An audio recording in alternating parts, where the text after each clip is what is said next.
Hello, gasaholics. I'm Hot Rod Bob, and you've got Gas, the Great American Auto Scene. Since 1990, your source for automotive information, some humor, and some chat about your hobby, your sport, your interests in the automotive realm. And today I'm going to talk about something that is near and dear to my heart. It's the choice of vehicle you can drive. Now, the state of California wants to limit your choices. They want to tell you what you can drive. They want to limit what you can drive. And starting in 2035, California has proposed that they do just that. And what they want to do is eliminate anything that is not zero emissions. Now, a lot of people say, well, it's all electric cars. No, it's not all electric cars. It is zero emissions. Now, that could be a hydrogen vehicle, or who knows what they'll have developed by then. You could be driving an atomic vehicle. 2035, that's, 11 years away from now. So be careful.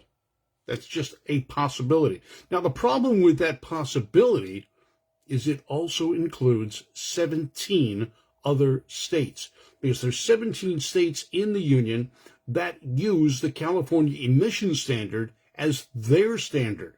So as California goes, 40% of the United States goes as well. Now, a lot of you will say, well, I don't live in California. This doesn't affect me. Trust me, it does affect you because of the other states that follow the California emission standards.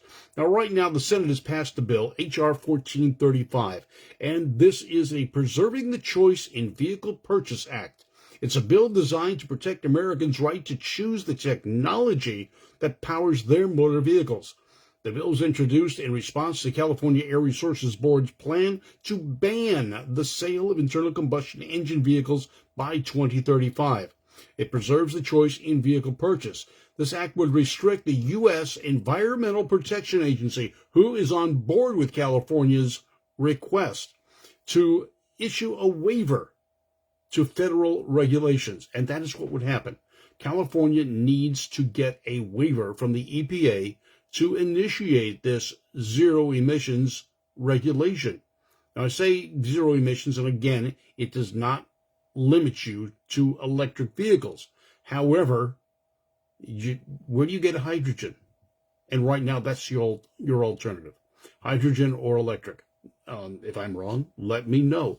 Put your comments in here and check it out. Well, the bill is critical because it's important in stopping CARB, that's the California Air Resources Board, plans to ban all internal combustion engine vehicles. Now, think about that for a second. If they ban all internal combustion engine sales in the state of California, how do you get products to business? Electric? Really? The cost of an electric truck is sometimes 3 times higher than that of an ICE vehicle. That's internal combustion. So, can we do that? I don't know. Will it work?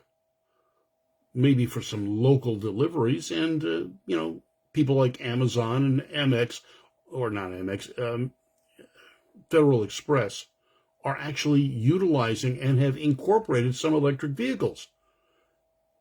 They're rich. They're big business.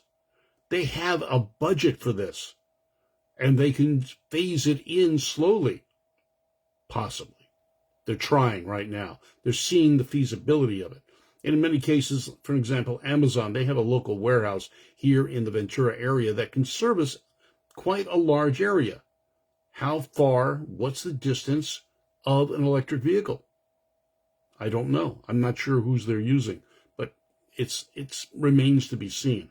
However, when we get basically down to it, do you want California and other states to tell you what you can drive? All right, now on the other side of this, let's just say this ban goes into effect. Let's just say that the EPA is successful in giving this waiver to California. Well, that eliminates your choice in vehicles. You're going to go to an electric or you're going to go to a zero emissions vehicle of some sort. However, if Bill 1435 goes through and it's passed by the House as well as the Senate, right now it's only gone through the Senate, California will not be able to limit what you drive. And the other 17 states that have the California standards. However, California is a very crafty state. What will happen if they lose this battle? What will happen if they cannot restrict what you drive or limit what you buy? Well, they will do to you what they have done to those people that smoke. Now, I'm not a smoker. I'm not a fan of smoking. I don't like being around cigarette smoke. I understand the need for people to stop based on a health hazard. But what will happen? Well, California will do to you what they're doing to smokers. Now, if you may not be a smoker, but you're going to end up paying a tax. You'll pay an exorbitant tax, like a smoker does, because you drive a non-electric vehicle. You will pay an additional tax like they tag on for low fuel economy vehicles. They will increase that tax ever so much to force you out of your internal combustion engine vehicle. Don't believe me? Wait and see, because California will do that. They are interested in removing your choice of vehicles. They are interested in getting their way. Now, they don't have an infrastructure to support electric vehicles in the quantities that they're demanding we go to. There is no way I can afford an electric vehicle. An electric vehicle for me to drive the distances I do on a regular basis would require me spending $70,000 to $100,000 for an appropriate vehicle. I can't afford that. If I can't afford it, and I make a decent living, what about the low-income people? What about the people in the inner cities? You'll have to go to a special charging station for one thing. Apartment dwellers, where do they charge their vehicle? 110 volts? Not sufficient.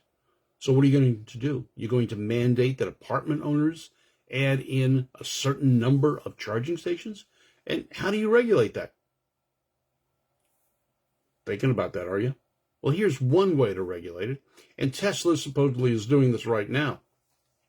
If you go to one of their charging stations, walk away from your vehicle, and the charge gets the vehicle up to 80%, for every minute after that, they charge you $1. All right, so let's say you go to a mall, which is where the Tesla charging stations are around me.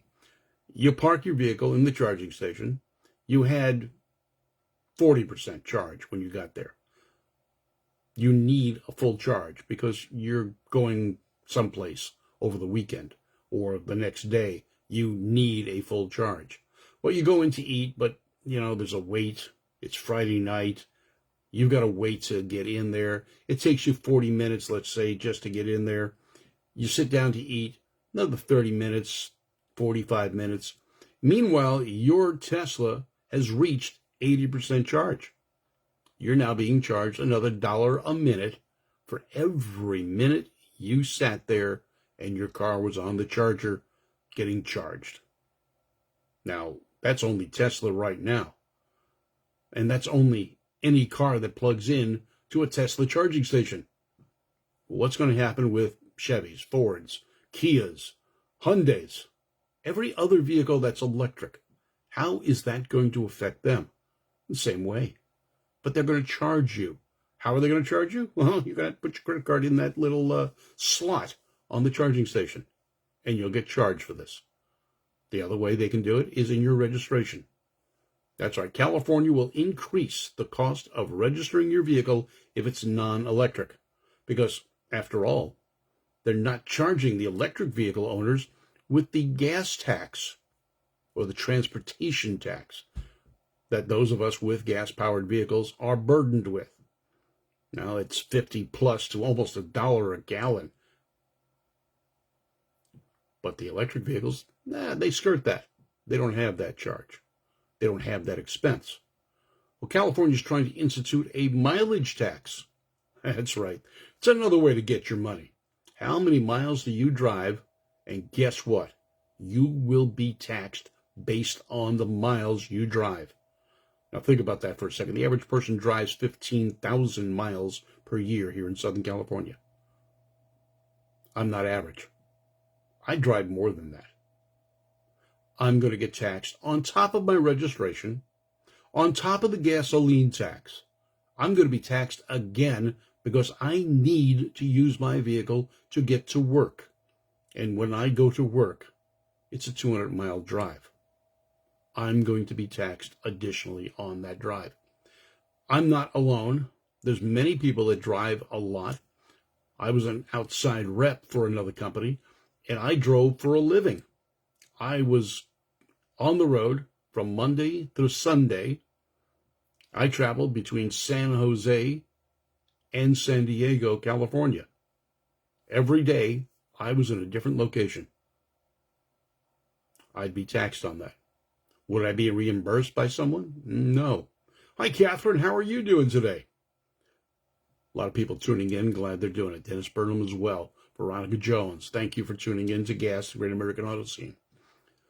So will California prevail in this? Time will tell. You can go to the SEMA site and you can log in and make your vote known to your representatives. That's right. Go to SEMA, SEMA.org/news-media/2023/11/SEMA supported bill introduced. You can send a message to your representative free. Now, I know you don't remember the site that I just told you about, so go to my Facebook page. It's posted there. And you can log into that, no charge. You can send a message to your representative, your state representatives, and let them know you are opposed to California's request or demand that you only drive an electric or zero emissions vehicle. You will no longer have the choice beginning in 2035.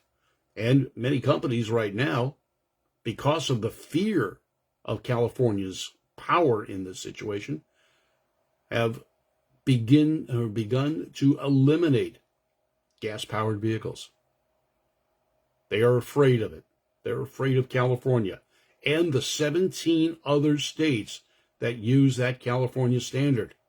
So those of you living in places like Arizona, Colorado, and Idaho, and others that say, California doesn't affect us.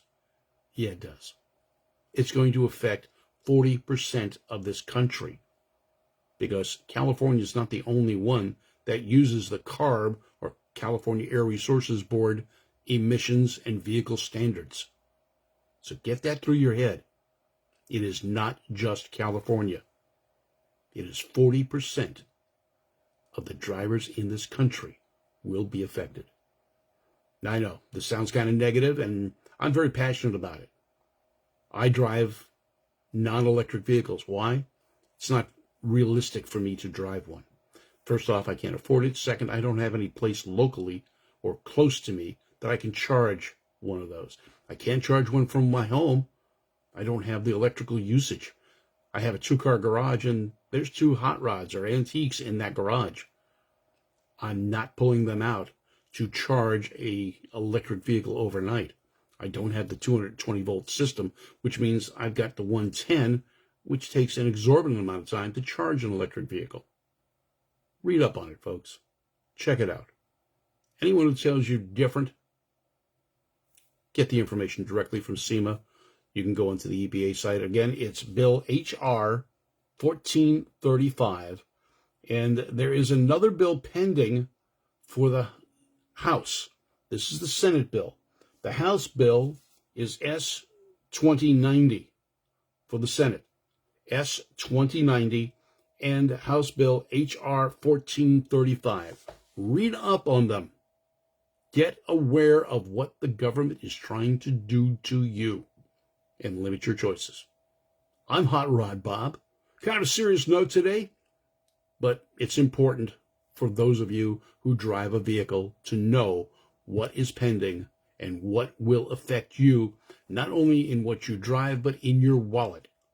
This bill, if it is not passed, will increase the cost of vehicle ownership and your expenses.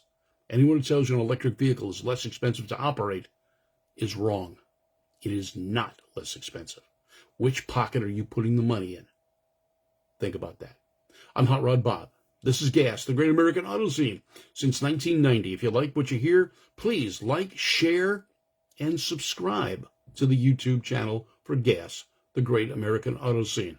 I'm Hot Rod Bob, and you've got gas. Have a great day, folks.